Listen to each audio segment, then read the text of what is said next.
राधे राधे मित्रों, पुराणों की कथा में आपका हार्दिक स्वागत है। मित्रों, आज हम श्रीमद् भगवद गीता के 18वें अध्याय को संक्षेप में सुनेंगे। मित्रों, इस अध्याय में अर्जुन जी भगवान श्री कृष्ण से प्रश्न करते हैं कि प्रभु, त्याग और संन्यास में क्या अंतर है।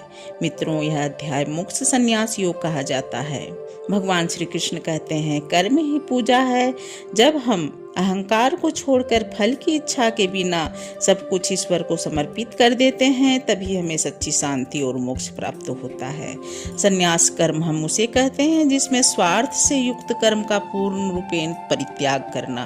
भगवान श्री कृष्ण कहते हैं कि कर्म छोड़ना या प्रमादवश अपने कर्तव्य कर्मों को नहीं करना ये बंधन कारक है, बल्कि कर्म करते हुए उसके फल की इच्छा का त्याग करना अर्थात निष्काम कर्म या सेवा ही असली त्याग है। इसी को भगवान श्री कृष्ण कहते हैं, सर्वधर्मान परित्यज मामेकम शरणं व्रज अहम त्वा सर्व पापेभ्यो मोक्षयिष्यामि मा शुचः। अर्थात जब मनुष्य अपने सभी धर्म कर्तव्यों को मुझ में समर्पित कर देता है और मेरी शरण में आ जाता है तो मैं उसे सभी पापों से मुक्त कर देता हूँ।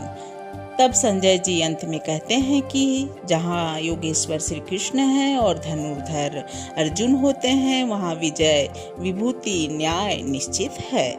मित्रों, गीता की व्याख्या यदि पद्मनाभ श्री कृष्ण भी अनंत मुखों से अनंत काल के लिए भी करें तो भी कम है।